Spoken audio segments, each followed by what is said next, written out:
नमस्कार दोस्तों, टीम आयाम के यूट्यूब क्लासेस पे आपका हार्दिक स्वागत है।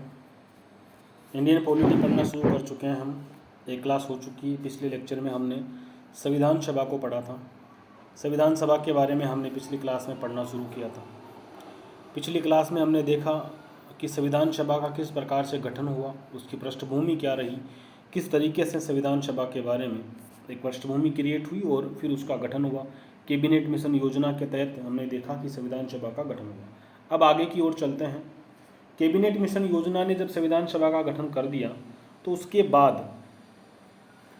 बाद चुनाव करवाए गए, क्योंकि जो 389 सीटें थी, 389 सीटें निर्धारित हुई थी, जिसमें से 296 सीटें जो थी वो हम कहेंगे कि ब्रिटिश प्रांतों के लिए थी और 93 सीटें हम कहेंगे कि देशी रियासतों के लिए थी। ये जो देशी रियासतों के लिए ये वाली सीटें थी, इन पर तो मनोनयन हुआ, इनका चुनाव नहीं हुआ, लेकिन इन सीटों पर क्या हुआ?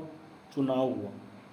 इन सीटों पर चुनाव हुआ। तो उनके चुनाव के परिणाम को हम देखते हैं कि किस तरीके से यहाँ चुनाव हुए और चुनाव का परिणाम क्या रहा। तो हम सीधे परिणाम पर जाते हैं कि संविधान सभा के लिए जो चुनाव हुए थे उन चुनावों का परिणाम क्या रहा।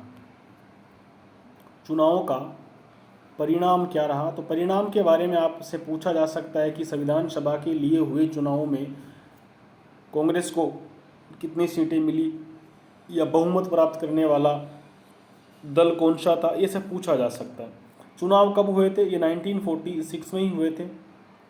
जुलाई में हम कह सकते हैं, ठीक है, जुलाई में ये परिणाम आए। और इन परिणामों में कांग्रेस को कितनी सीटें मिली? इन परिणामों में कांग्रेस को कितनी सीटें मिली? कांग्रेस को 208 सीटें मिली, ठीक है। मुस्लिम लीग को कितनी सीटें मिली? याद रखिएगा ये चीज़, ज़्यादा महत्वपूर्ण नहीं है, लेकिन हो सकता है कोई ख़राब एग्जामिनर हो, ख़राब पेपर बनाने वाला हो, वो पूछ सकता है। 73 सीट किसको मिली? मुस्लिम लीग को मिली और अन्य के खाते में, अब अन्य में बहुत सारे छोटे छोटे दल थे, कुछ निर्दलीय थे, वो उनके खाते में 15 सीटें आई।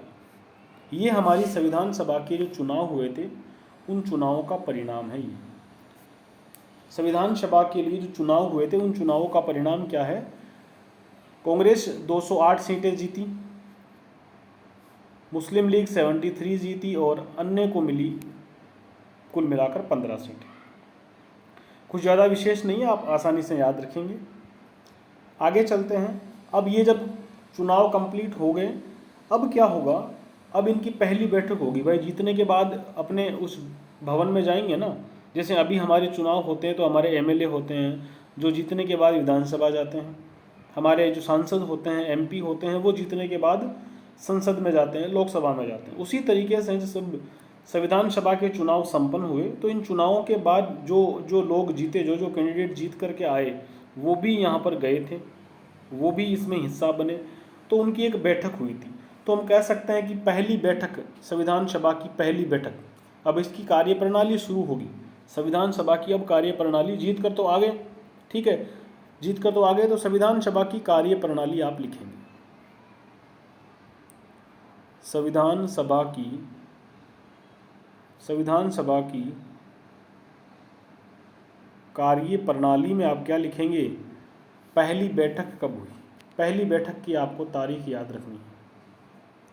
पहली बैठक आप याद रखेंगे। पहली बैठक कब हुई? संविधान सभा की पहली बैठक कब हुई? याद रखिएगा, इस तिथि को सीधा सीधा सवाल यहाँ से पूछ लिया जाता है। 9 दिसंबर 1946, 1946। 9 दिसंबर 1946 की तारीख है जिस दिन संविधान सभा की पहली बैठक हुई। संविधान सभा में जो लोग जीत करके आए थे और जिनका मनोनयन देशी राजाओं के द्वारा किया गया था, वो लोग जितने भी आए उस दिन, वो उस पहली बैठक में आए। 9 दिसंबर 1946 का दिन था। कुल सदस्य, कितने सदस्यों ने भाग लिया?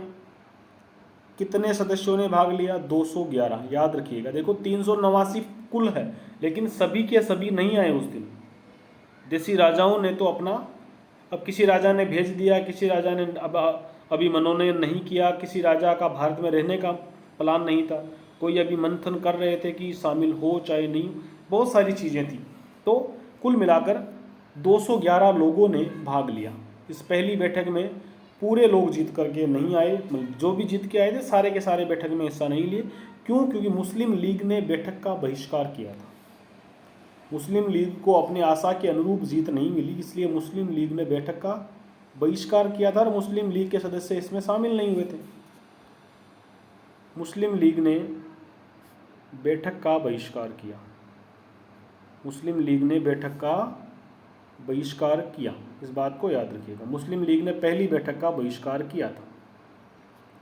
जिन्ना और उनके साथी बैठक में हिस्सा नहीं लिए थे, इस बात को याद रखिएगा। पहली बैठक कब हुई? 9 दिसंबर 1946 को हुई थी। संविधान सभा की कार्यप्रणाली हम शुरू करते हैं और पहली बैठक 9 दिसंबर 1946 को हुई। 211 मेंबर ने इसमें हिस्सा लिया। मुस्लिम लीग ने बैठक का बहिष्कार किया। अब इस बैठक का एक अध्यक्ष चुना जाता है। जब भी नए सदन की, जब भी चुनावों के बाद कोई नया सदन बनता है तो उसकी पहली बैठक में एक अस्थायी अध्यक्ष बनाया जाता है। क्या होता है? तो इस बैठक का भी एक अस्थायी अध्यक्ष बनाया गया। इस बैठक का भी अस्थायी अध्यक्ष बनाया गया। इस बैठक का अस्थायी अध्यक्ष किसे बनाया गया? डॉक्टर सच्चिदानंद सिन्हा को बनाया गया। डॉक्टर सच्चिदानंद सिन्हा जो जीत करके आए थे, उन्हें इस बैठक का, क्योंकि सबसे उम्रदराज व्यक्ति थे, सबसे बुजुर्ग थे, इसलिए उनको सबसे सीनियर कह सकते हो आप। एक परंपरा होती है, जब भी नया सदन आता है तो उसका एक अस्थायी अध्यक्ष बनाया जाता है पहली बैठक के लिए। बाद में परंपरागत एक परमानेंट अध्यक्ष, स्थायी अध्यक्ष बना दिया जाएगा, लेकिन पहली बैठक, किसी भी सदन की जब पहली बैठक होती है तो ऐसी राजनीतिक परंपरा रही है कि उसका एक अस्थायी अध्यक्ष उस दिन के लिए अध्यक्ष चुना जाता है। तो हमारे संविधान सभा का भी उस दिन जब पहली बैठक हुई, किस दिन? 9 दिसंबर 1946 को, उस दिन एक अस्थायी अध्यक्ष चुने गए और इनका नाम था डॉक्टर सच्चिदानंद सिन्हा। अब आपको सवाल कैसे पूछेगा? आपको सवाल इसमें ऐसा पूछेगा कि संविधान सभा की पहली बैठक के अध्यक्ष कौन थे? आप डॉक्टर राजेंद्र प्रसाद मत करना, क्योंकि आपको तो याद है डॉक्टर राजेंद्र प्रसाद, क्योंकि वो स्थायी अध्यक्ष बाद में बन गए थे। लेकिन उस दिन, जिस दिन पहली बैठक हुई थी, 9 दिसंबर वाले दिन सच्चिदानंद सिन्हा को अस्थायी अध्यक्ष चुना गया था। 9 दिसंबर के दिन अध्यक्षता किसने की? सच्चिदानंद सिन्हा ने अध्यक्षता की, इस बात को याद रखिएगा। क्लियर? तो पहले दिन के अध्यक्ष कौन है? सच्चिदानंद सिन्हा। बाद में हमने स्थायी अध्यक्ष चुन लिए, तो बाद में याद रखेंगे स्थायी अध्यक्ष कौन बने। बाद में स्थायी अध्यक्ष किसे चुना गया? डॉक्टर राजेंद्र प्रसाद को। डॉक्टर राजेंद्र प्रसाद को बाद में स्थायी अध्यक्ष चुना गया। किसका? संविधान सभा का। और 2 उपाध्यक्ष भी चुने गए थे, ध्यान रखना है इस बात को। पूछ लेते हैं संविधान, ये तो आपको याद रहेगा, ये तो आपको बहुत याद रहेगा, बचपन से याद कर रखा है। संविधान सभा में 2 उपाध्यक्ष भी थे। संविधान सभा में 2 उपाध्यक्ष भी थे। H.C. मुखर्जी, एक तो कौन थे? H.C. मुखर्जी, और दूसरे व्यक्ति कौन थे? V.T. कृष्णमाचारी। कौन से थे? V.T. कृष्णमाचारी। ये 2 लोगों को उपाध्यक्ष भी बनाया गया। मतलब उपाध्यक्ष एक से ज़्यादा बन सकता है। आप अभी आजकल कहीं राजनीतिक पार्टियों में, बीजेपी, कांग्रेस, बसपा, है ना, दूसरी जो राजनीतिक पार्टियां, इनके भी आप देखते हो कि इनके एक से अधिक उपाध्यक्ष बना दिया जाता है। तो उपाध्यक्ष अकेला एक व्यक्ति हो ऐसा जरूरी नहीं है, अध्यक्ष एक ही होता है। तो संविधान सभा का स्थायी अध्यक्ष राजेंद्र प्रसाद जी को बनाया गया और संविधान सभा के 2 उपाध्यक्ष बनाए गए। एक का नाम था H.C. मुखर्जी और दूसरे का नाम V.T. कृष्णमाचारी। ये पहली बैठक हुई और उसके बाद में जो इनके अध्यक्ष बनाए गए उनके नाम हमें याद रखने हैं। 1 लाइनर सवाल इधर से आसानी से पूछा जा सकता है। रट्टा मारना है, याद रखना है कि क्या हो। एक और शब्द आता है उद्देश्य प्रस्ताव। आगे बढ़ते हैं। उद्देश्य प्रस्ताव। उद्देश्य प्रस्ताव, जैसे इसका नाम है उद्देश्य, उसी प्रकार से इसका अर्थ हमें लगाना है। संविधान का उद्देश्य क्या होगा? संविधान के आदर्श क्या होंगे? संविधान की मूल भावना क्या होगी? संविधान की संरचना क्या होगी? उसको बताने का काम कौन करता है? उद्देश्य प्रस्ताव करता है। ये किस तारीख को पेश किया गया, ये सवाल ज़्यादा पूछा जाता है। उद्देश्य प्रस्ताव पंडित जवाहरलाल नेहरू के द्वारा किस तारीख को पेश किया गया? हम कहेंगे 13 दिसंबर 1946। 9 दिसंबर 1946 को तो क्या हुई, पहली बैठक हुई, और 13 दिसंबर 1946 को उद्देश्य प्रस्ताव पेश किया गया। किसने किया, पंडित नेहरू ने। कॉपी में लिख लीजिए, उद्देश्य प्रस्ताव को किस तारीख को पेश किया गया, 13 दिसंबर 1946 को। किसने पेश किया, पंडित नेहरू ने। क्या होता है उद्देश्य प्रस्ताव, ये हमारे संविधान की जो संरचना है ना, हमारे संविधान की संरचना के ढांचे एवं दर्शन की एक झलक इसे माना गया। हमारे संविधान के उद्देश्य क्या होंगे, संविधान के मूल आदर्श क्या होंगे, इनको लेकर के एक बात कही गई, वही हमारा क्या हुआ, ये उद्देश्य प्रस्ताव में बातें हैं। मतलब उद्देश्य प्रस्ताव को अगर आपको लिखना होगा तो क्या लिखोगे, संविधान के मूल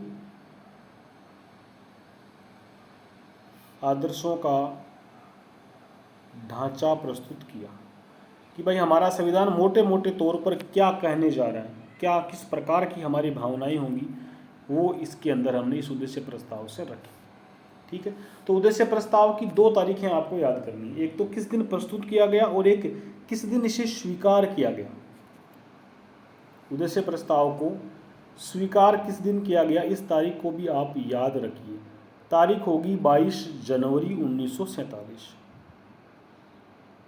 उद्देश्य प्रस्ताव को पेश किस दिन किया गया, 13 दिसंबर 1946 को, और उद्देश्य प्रस्ताव को स्वीकार किस दिन किया गया, भाई संविधान सभा है तो ये स्वीकार करेगी ना, लोग अपनी सहमति देंगे जिनको हमने जिता करके भेजा है, तो उन लोगों ने इसे स्वीकार किस दिन किया, 22 जनवरी 1946। उद्देश्य प्रस्ताव को किस दिन स्वीकार किया गया, 22 जनवरी 1946। प्रस्ताव को रखा किस दिन गया, 13 दिसंबर 1946। दोनों तारीखें आप याद रखिए। तो संविधान सभा के जो पाठ पढ़ रहे हैं ना हम, संविधान सभा के वाले पाठ में हमको क्या रखना है, इसमें हमें बहुत सारी तारीखें याद करनी है, किस दिन क्या क्या हुआ था। समझ में आई बात। तो उद्देश्य प्रस्ताव की 2 तारीखें हमको याद करनी है, 13 दिसंबर 1946 इस दिन इसे प्रस्तुत किया गया, और 22 जनवरी 1947 को इसे स्वीकार कर लिया गया। अब क्या होगा, देखो 47 में हम प्रवेश कर चुके हैं, अब हमारी आज़ादी वाले दिन आने लगे हैं। इस दिन हमारा देश आज़ाद होगा 15 अगस्त 1947 को, लेकिन उससे पहले क्या हुआ उसको समझिएगा। ठीक है, आज़ादी का एक स्वतंत्रता अधिनियम हमको याद रखना। 3 जून 1947 को एक योजना प्रस्तुत की गई, माउंटबेटन योजना। ध्यान रखना, आगे हेडिंग लिखनी है स्वतंत्रता अधिनियम। क्या लिखना है, स्वतंत्रता अधिनियम। स्वतंत्रता अधिनियम हमको लिखना है। और ये जो स्वतंत्रता अधिनियम है ना, ये किसके तहत हुआ, माउंटबेटन योजना के तहत। माउंटबेटन योजना के तहत किस दिन प्रस्तुत की गई थी माउंटबेटन योजना, 3 जून 1947। ये तारीखें याद रखिएगा। तो माउंटबेटन योजना से क्या हुआ, भारत की स्वतंत्रता तय हुई कि हिंदुस्तान 15 अगस्त 1947 से आज़ाद माना जाएगा। ये योजना किस दिन प्रस्तुत की गई, 3 जून 1947। इससे क्या हुआ था, दो स्वतंत्र राष्ट्रों का जन्म हुआ। इस योजना से क्या किया, भारत और पाकिस्तान बनाए गए। भारत और पाकिस्तान बनाए गए, मतलब कि माउंटबेटन योजना, भारत और पाकिस्तान का बंटवारा किस योजना के तहत हुआ, तो आप क्या कहेंगे, माउंटबेटन योजना के तहत हुआ। भारत और पाकिस्तान का बंटवारा किस योजना के तहत हुआ, तो आप लिखेंगे माउंटबेटन योजना के तहत। माउंटबेटन योजना किस तारीख को आई, किस तारीख को बनाई गई, किस तारीख को प्रस्तुत की गई, 3 जून 1947। और एक अधिनियम बनाया गया, स्वतंत्रता अधिनियम। एक अधिनियम बनाया गया, अधिनियम का नाम क्या है, स्वतंत्रता अधिनियम। अब देखो भाई, जब बंटवारा हो चुका है, पहले जो हमने संविधान सभा बनाई थी, हमने पहली बैठक कर ली, जो चुनाव करा लिए, अब देखो गड़बड़ होगी। गड़बड़ क्या होगी, हमने जो संविधान सभा कैबिनेट मिशन के आधार पर बनाई थी, उस संविधान सभा वो तो एक अखंड भारत की थी, उस समय तो पाकिस्तान के टुकड़े हो नहीं रखे थे। लेकिन अब क्या हो रहा है, अब हो रहे हैं पाकिस्तान के और भारत के टुकड़े हो रहे हैं, यानी पाकिस्तान भारत से अलग हो रहा है। इसका मतलब अब संविधान सभा में संख्या में भी परिवर्तन आएगा। सिंपल सी बात है ना भाई। पहले जो संविधान सभा हमने बनाई जिसमें 389 सीटें हमने निर्धारित कर दी थी, लेकिन अब पाकिस्तान हमसे अलग हो रहा है, अलग जा रहा है, तो उस हिस्से से जो व्यक्ति चुनकर आए थे, जो आज की तारीख में पाकिस्तान की तरफ जा रहा है, वहाँ की सीटें तो हमें कम करनी पड़ेगी ना। तो ऐसे कुछ परिवर्तन होंगे, उन परिवर्तनों को भी हमें लिखना है। हेडिंग क्या लगाओगे? स्वतंत्रता अधिनियम के से परिवर्तन। स्वतंत्रता अधिनियम से परिवर्तन। स्वतंत्रता अधिनियम से परिवर्तन आएगा कुछ ना कुछ संविधान सभा में। इस स्वतंत्रता अधिनियम ने क्या बात कही, वो बातें हमें एक एक करके समझनी है। इसने क्या बोला? इस अधिनियम ने 1947 का ही, ठीक है ना, 1947 का है। इस अधिनियम ने क्या किया? संविधान सभा को पूरी तरीके से स्वतंत्र और संप्रभु निकाय बनाया, जो स्वेच्छा से कोई भी संविधान बना सकती है। यानी इसने क्या कर दिया? इसने संविधान सभा को एक संप्रभु निकाय बनाया।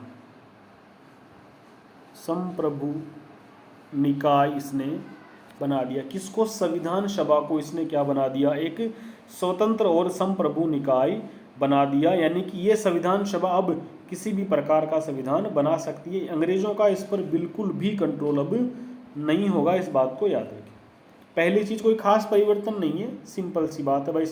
जब आज़ाद कर रहे हो तो हमारी संविधान सभा संप्रभु ही होगी, उसमें क्या बड़ी बात हुई। दूसरा चीज़ समझो, अभी तक हमारी संविधान सभा क्या थी? केवल संविधान सभा थी। अब संविधान सभा को दो काम दे दिए। अब संविधान सभा को क्या दे दिए? दो काम दे दिए। लिखना पड़ेगा आपको। संविधान सभा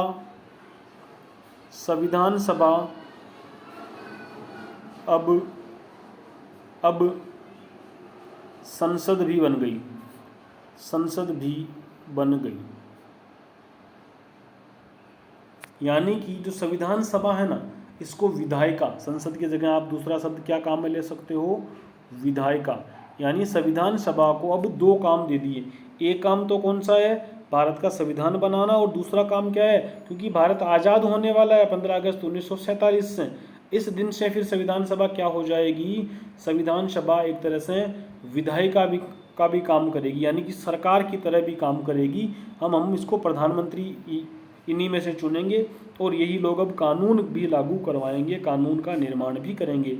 तो कुल मिलाकर आप कहो तो संविधान सभा के दो काम हो गए। हम कहें तो संविधान सभा के दो काम हो गए। एक काम तो क्या है? लिख लो, संविधान बनाना, संविधान निर्माण करना। और दूसरा काम क्या है? कानून बनाना, सामान्य कानून बनाना। देश में संसद लोकसभा होती है ना, लोकसभा की तरह ये अब काम करेगी। मतलब कि संविधान सभा के दो काम कर दिए। पहला काम तो क्या है? पहला काम तो जो संविधान सभा के रूप में होता है वही कर दिया। पहला काम तो जो संविधान सभा के रूप में होता है वही रखा। दूसरा और क्या काम इसको दे दिया? दूसरा काम इसको विधायिका के रूप में दे दिया, मतलब संसद के रूप में दे दिया। यानी संविधान सभा अब क्या हो गई? भारत की पहली संसद भी हुई। तो ये लिखेंगे, संविधान सभा ही भारत की पहली संसद थी। संविधान सभा ही भारत की पहली संसद थी। पहली संसद, यूँ लिखो इसको, पहली संसद थी। संविधान सभा ही भारत की पहली संसद थी। पहली संसद कौन बनी? संविधान सभा ही बनी। तो देखो, जब मीटिंग इसकी संविधान सभा के रूप में होती थी तो ये क्या कहलाती थी? संविधान सभा कहलाती थी। और जब कोई कानून बनाना होता देश के लिए, सरकार की तरह काम करना होता, तब ये क्या बनती? तब ये संसद की तरह बैठती थी। इसका मतलब इसके अब अलग अलग अध्यक्ष होंगे। एक तो संविधान सभा के अध्यक्ष कौन थे?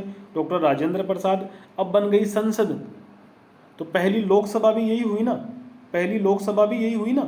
और पहली लोकसभा के अध्यक्ष कौन थे भाई?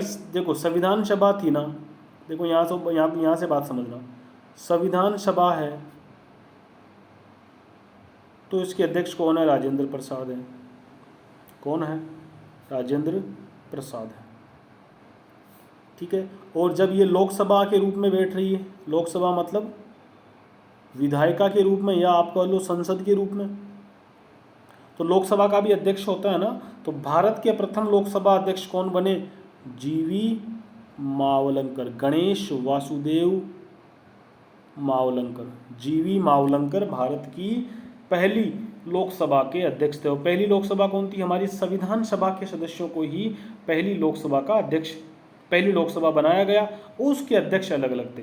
जब संविधान सभा के रूप में मीटिंग होती तो अध्यक्षता कौन करते? राजेंद्र प्रसाद करते। और जब लोकसभा के रूप में, संसद के रूप में, या फिर कहो तो विधायिका के रूप में मीटिंग होती, तब अध्यक्षता कौन करते? जीवी मावलंकर साहब करते। क्लियर बात? चलिए आगे बढ़ते। ये चीजों को याद रखिएगा। संविधान सभा की पहली बैठक, संविधान सभा की पहली बैठक आपको याद है, पहले लिख चुके हैं हम, 9 दिसंबर 1946। और विधायिका के रूप में, संसद के रूप में संविधान सभा की पहली बैठक, तो हम कहेंगे विधायिका के रूप में पहली बैठक, विधायिका के रूप में पहली बैठक। ये कब की होगी? 17 नवंबर 1947। क्या रखोगे याद? 17 नवंबर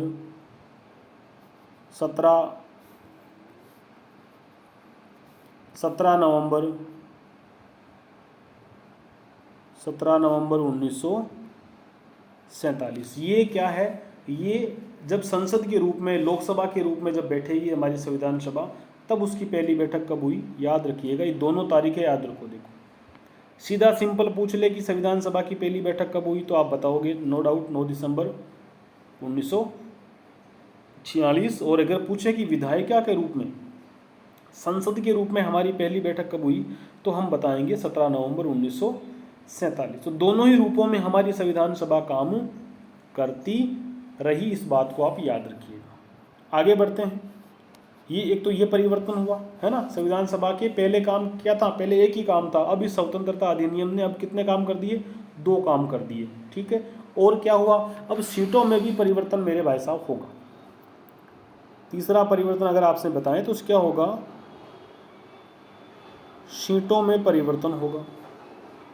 अब सीटों में परिवर्तन क्यों होगा? क्योंकि पाकिस्तान बना दिया ना। जो लोग पाकिस्तान वाले क्षेत्रों से, पाकिस्तान वाले राज्यों से चुन करके आए थे, वो तो पाकिस्तान में जाएंगे। अब हमें भारत की नई वापस संविधान सभा के मेंबर कम करने पड़ेंगे ना। तो वो जो 389 था, 389 टूट करके कहाँ आ गया?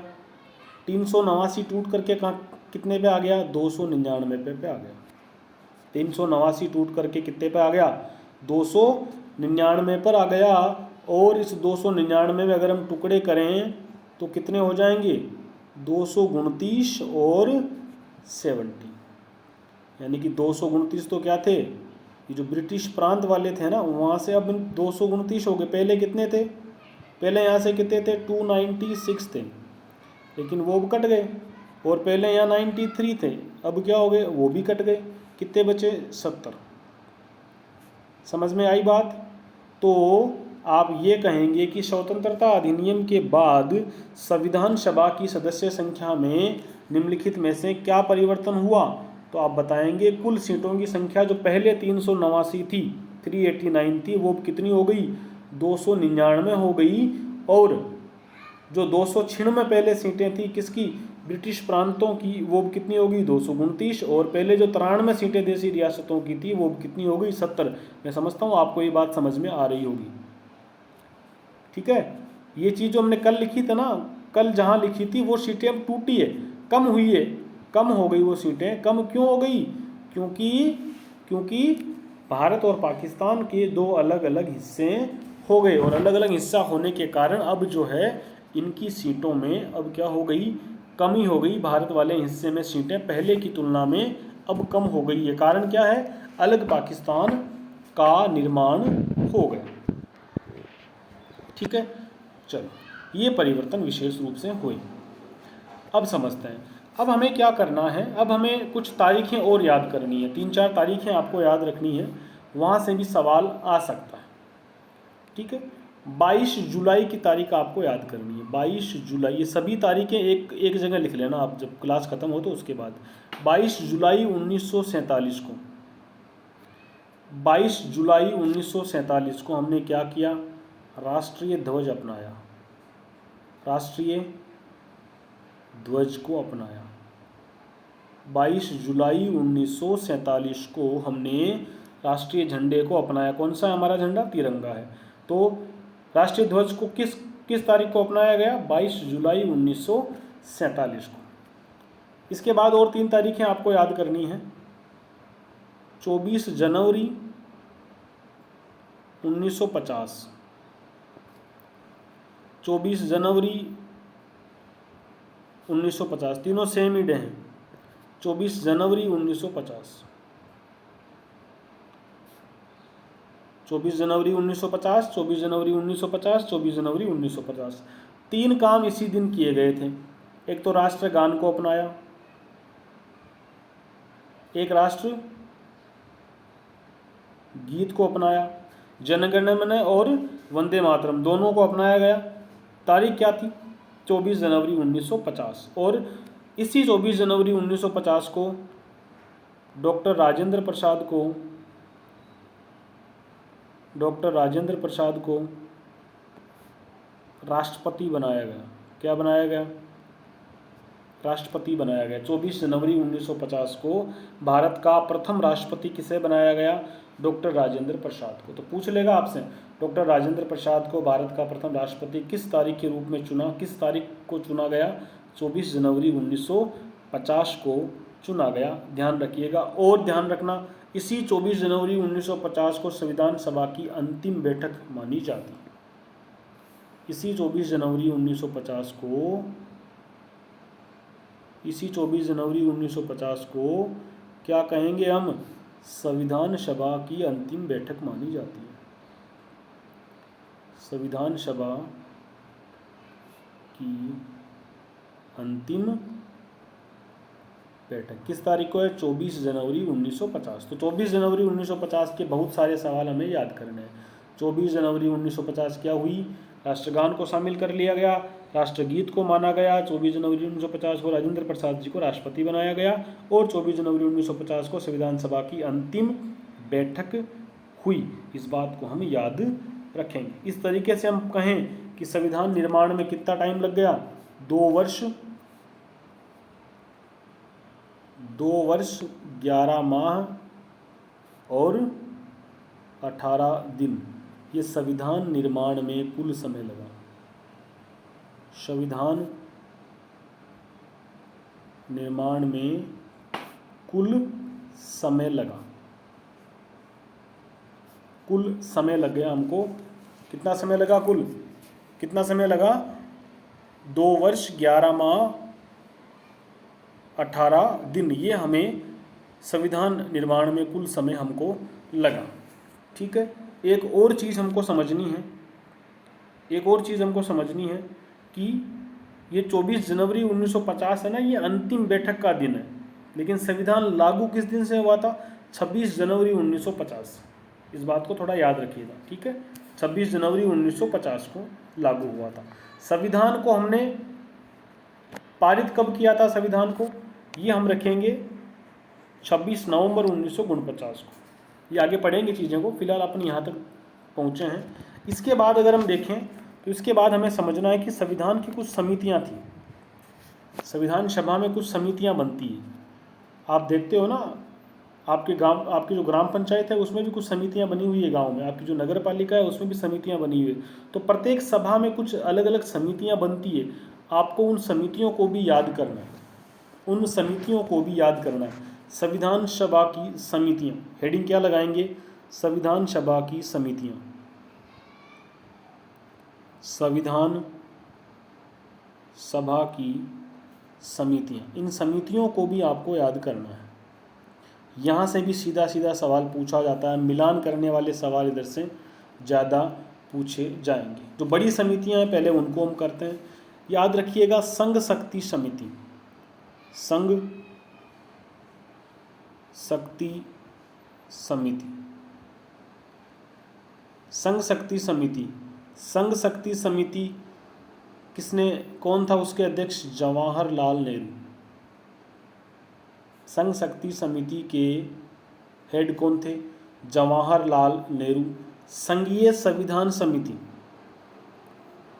पहली कौन सी समिति? सिर्फ आपको नाम याद करने और कुछ नहीं करता। संघीय संविधान समिति, ये संविधान सभा की समितियां बनाई हुई थी जिनके हेड हमको याद करना है। संघीय संविधान समिति, तो संघीय संविधान समिति के मुखिया कौन थे? इनके मुखिया भी जवाहरलाल नेहरू थे। ठीक है, संघीय संविधान समिति के हेड कौन थे? जवाहरलाल नेहरू। संघ शक्ति समिति, इसके हेड कौन थे? जवाहरलाल नेहरू।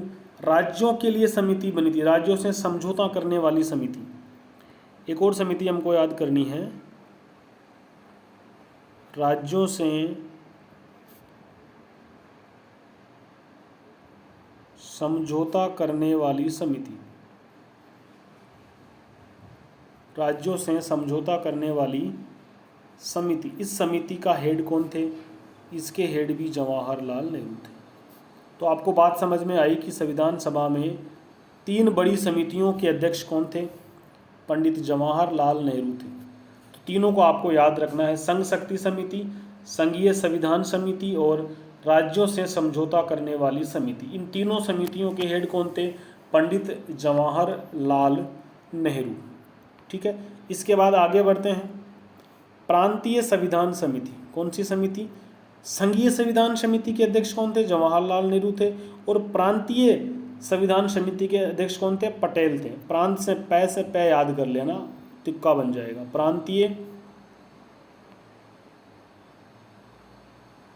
प्रांतीय संविधान समिति, इस प्रांतीय संविधान समिति के अध्यक्ष कौन थे?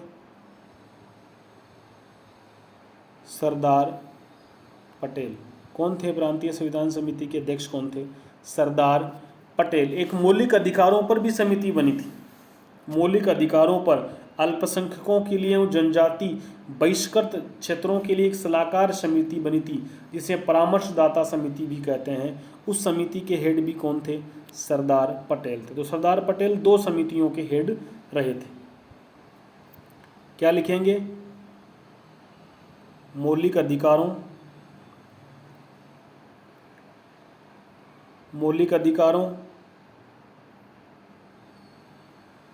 अल्पसंख्यकों एवं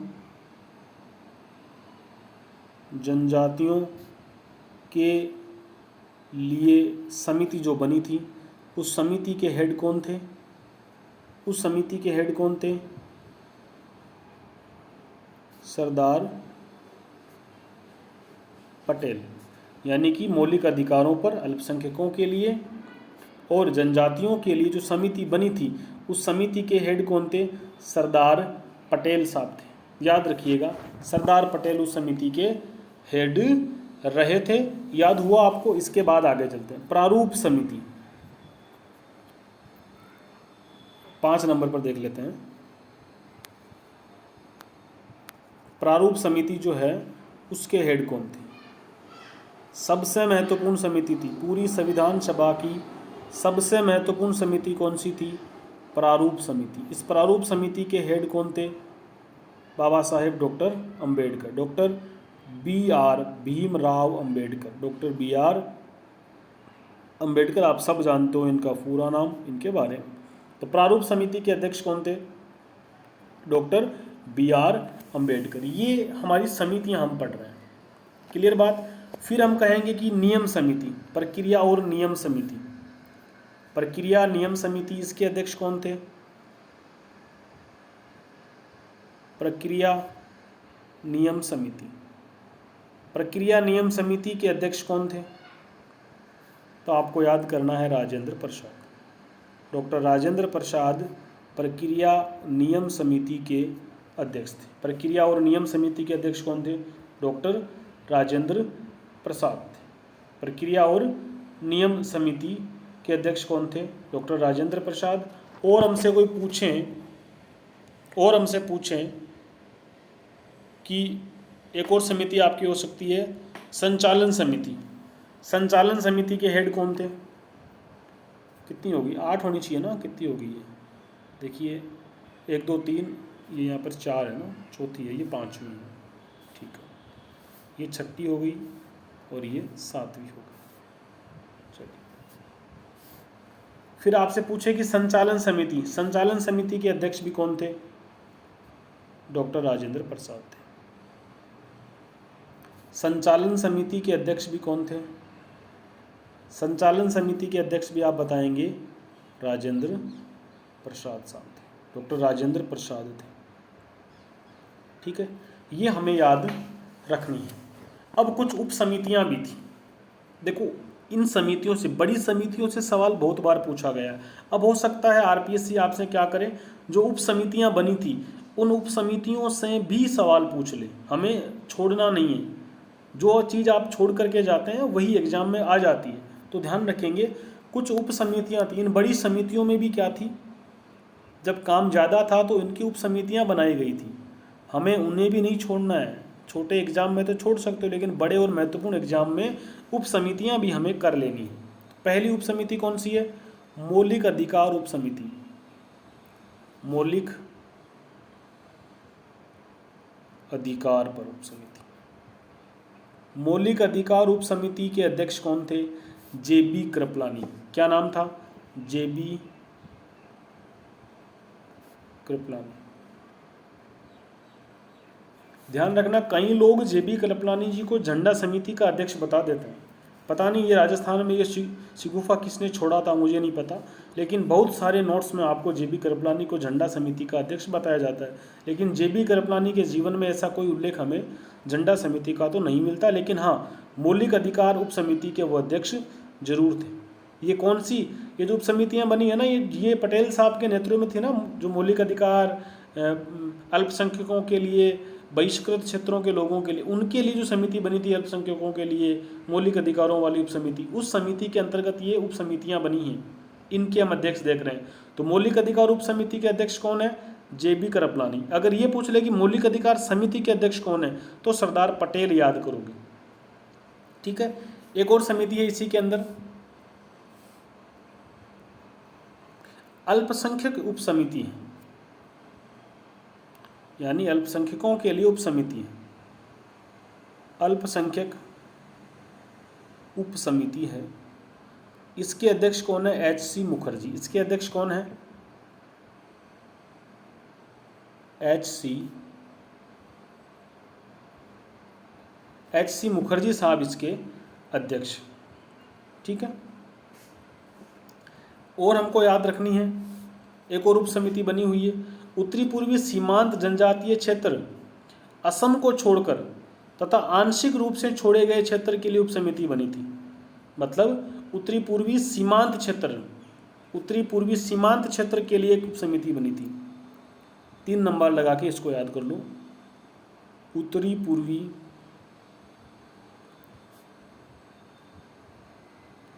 सीमांत क्षेत्र उप समिति। इसमें असम नहीं था, असम को छोड़कर, ध्यान रखना। पर हमको उतना लंबा लिखने की जरूरत नहीं, इतना लिखेंगे तो भी हो जाएगा।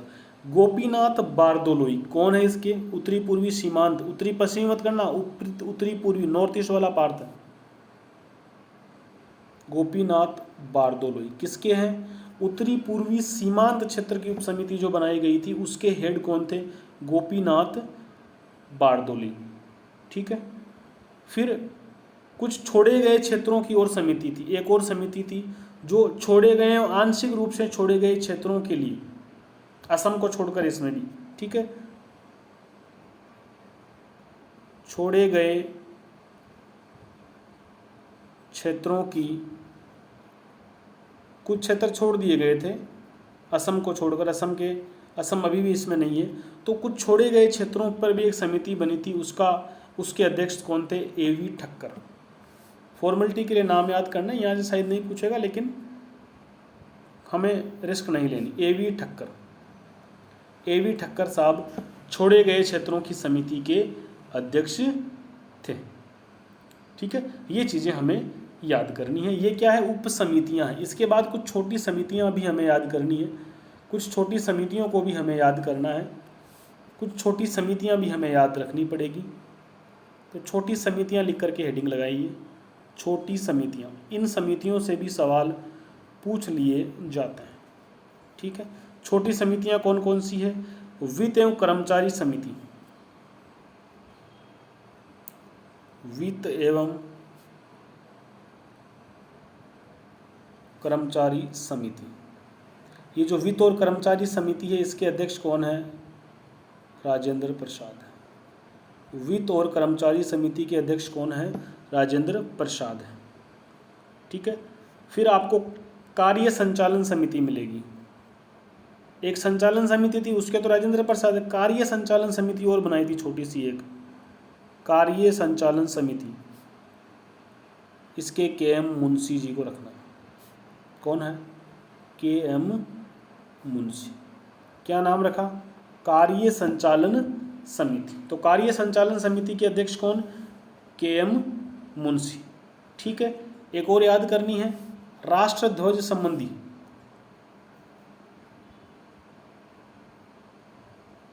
राष्ट्र ध्वज तदर्थ समिति थी, इसके अध्यक्ष जे.बी. करपलानी करते हैं कई लोग, लेकिन डॉक्टर राजेंद्र प्रसाद है। इसके अध्यक्ष कौन है? राजेंद्र प्रसाद है, जे.बी. करपलानी नहीं है। झंडा समिति नाम से जो समिति बनी है, उसके अध्यक्ष राजेंद्र प्रसाद है, न कि जे.बी. करपलानी।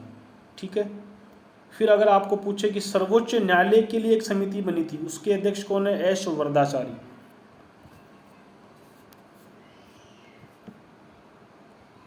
सर्वोच्च न्यायालय के लिए तदर्थ समिति बनी थी, सर्वोच्च न्यायालय के लिए, सर्वोच्च न्यायालय के लिए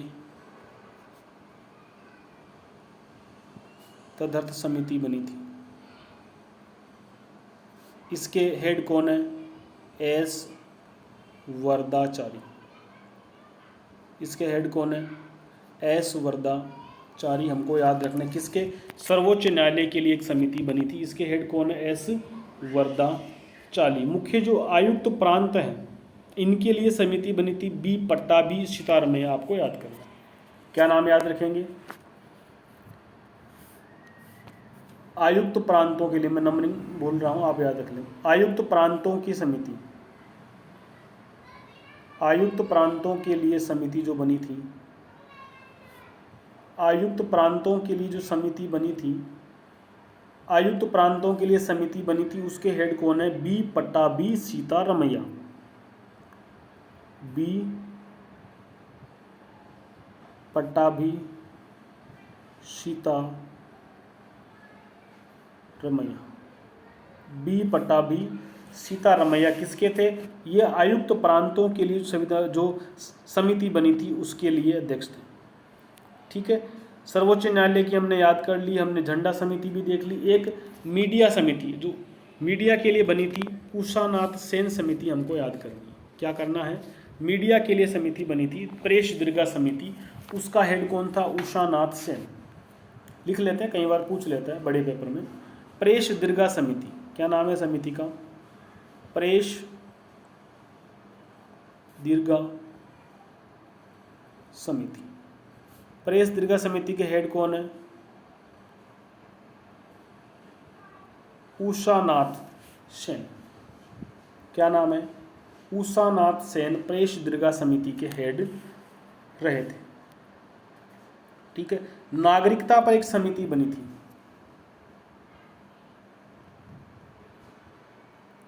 नागरिकता समिति, इसके भी हेड कौन थे? एस वरदाचारी थे। कौन थे? एस